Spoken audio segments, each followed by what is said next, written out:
खुशहालपुर गांव में जहां हर तरफ बस खुशियां ही खुशियां बिखरी हुई हैं, वही गांव में रहने वाला दुखिया गांव का एकमात्र दुखी इंसान है।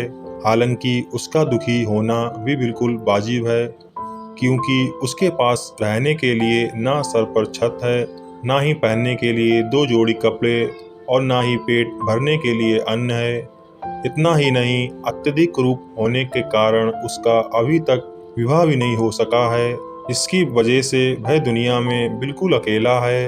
दुखिया अपने इस जीवन के लिए ईश्वर को बार बार कोसता है। वह कहता है, ना जाने मैंने पिछले जन्म में ऐसा कौन सा पाप किया था जिसके कारण तुमने मुझे ऐसा नारकी जीवन दिया, जिसे जीने से तो अच्छा होता कि मैं मर जाता। हालांकि गांव के बुद्धिजीवी लोग दुखिया को बहुत समझाते, परंतु उनकी बातों का उस पर कोई असर नहीं पड़ता, जिसके कारण वह अपने दुखों से कभी उभर नहीं सका। एक बार जब दुखिया जमीन पर पुआल बिछाए सो रहा था, तभी अचानक मध्य रात्रि में दुखिया को किसी ने आवाज लगाई। दुखिया जग गया और घबराकर इधर उधर देखने लगा। तभी उसे सितारों से जगमगाती चांदनी रात में किसी के पास होने का आभास हुआ। दुखिया ने जब चौंक कर उसे देखा तो वो कोई और नहीं बल्कि स्वयं भगवान थे। भगवान को अपने सामने पाकर दुखिया खुद को रोक नहीं सका और प्रभु के चरणों में अपना सिर झुकाए फूट फूट कर रोने लगा। वह भगवान से कहता है कि हे प्रभु, मुझे आपने एक ऐसा नारकी जीवन दिया है, इससे तो अच्छा होता कि आप मुझे इस दुनिया में लाए ही ना होते। मैं और अब यहाँ जीना नहीं चाहता, कृपया मुझे अपने साथ ले चलें। जब भगवान उससे उसके दुखों का कारण पूछते हैं, तब दुखिया कहता है, हे प्रभु, जिस जीवन में ना तो धन है, ना स्त्री का साथ है और ना ही सुंदर स्वरूप है, ऐसा जीवन भला किस काम का। मैं ऐसा जीवन नहीं चाहता। कृपया मुझे इस जीवन से मुक्त करें और अपने साथ ले चलें। दुखिया की बातों को सुनकर भगवान मुस्कुराते हैं और कहते हैं, यदि ऐसा है तो तुम्हें वह सब कुछ मिलेगा जैसा तुम चाहते हो। ऐसा कहकर भगवान अदृश्य हो जाते हैं।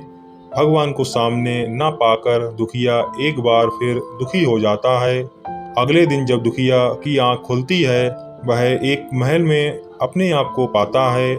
उसके शरीर पर कीमती वस्त्र एवं आभूषण हैं और इतना ही नहीं, वह मखमल के जिस बिस्तर पर लेटा हुआ है, उसके चारों तरफ अप्सरा सी सुंदर स्त्रियां अपने हाथों में मिष्ठानों एवं पकवानों से भरी थालियां लिए उसका अभिवादन कर रही हैं। ये सब देख दुखिया को भगवान के द्वारा कई बातें याद आती हैं। वह बहुत खुश होता है, परंतु जैसे ही वह अपना प्रिय मिष्ठान उठाकर मुंह में डालने की कोशिश करता है, तभी अचानक उसे अपने सामने एक भीम का राक्षस दिखाई देता है, जिसे देखकर वह काफी घबरा जाता है और बचाओ बचाओ की आवाज लगाते हुए उल्टे पांव महल से बाहर भागने लगता। परंतु राक्षस उसका पीछा नहीं छोड़ता। जान बचाकर भाग रहा दुखिया बार बार ऊपर आसमान में देखता और ईश्वर को मदद के लिए पुकारता है, किंतु तभी अचानक उसका पैर फिसल जाता है और वह एक बहुत बड़े गड्ढे में जा गिरता है। दुखिया जब तक गड्ढे से बाहर निकलता, तब तक राक्षस उसके बिल्कुल समीप पहुंच जाता है। ये देख दुखिया बहुत घबरा जाता है और उससे अपने जीवन की भीख मांगने लगता है, परंतु राक्षस उसे निगलने के लिए व्याकुल हो रहा है। तब दुखिया उससे कहता है, मुझे मत मारो, मैं मरना नहीं चाहता, मैं जीना चाहता हूँ। मैं तुम्हें अपना सब कुछ देने को तैयार हूँ, परंतु तुम मेरे प्राण बख्श दो। राक्षस कहता है, अच्छा ऐसा है, तब फिर ठीक है। इस प्रकार दुखिया के प्राण तो बच जाते हैं, परंतु वह एक बार फिर खुद को उन्हीं फटे पुराने कपड़ों में पाता है। उसका महल कहीं गायब हो गया और वह फिर पहले जैसा कुरूप हो गया, परंतु अपने जीवन को पुनः प्राप्त करके वह बहुत खुश है। तभी दुखिया की आंख खुल जाती है और वह नींद से जग जाता है। उसे जीवन का मूल्य समझ में आ गया है, जो किसी स्त्री, धन, वैभव और सुंदर काया से कहीं ऊपर है। वह एक चैन की सांस लेता है और इसे अनमोल जीवन के लिए हाथ जोड़कर ईश्वर को धन्यवाद करता है। मित्रों, आप जिस धन, स्त्री व सुंदर काया के पीछे अपने जीवन को नोटबुक के अंतिम पेज यानी रफ की तरह यूज कर रहे हैं, वह जीवन इन सब से कहीं ऊपर है। यह जीवन अनमोल है, इसे बेफजूल में जाया मत करें।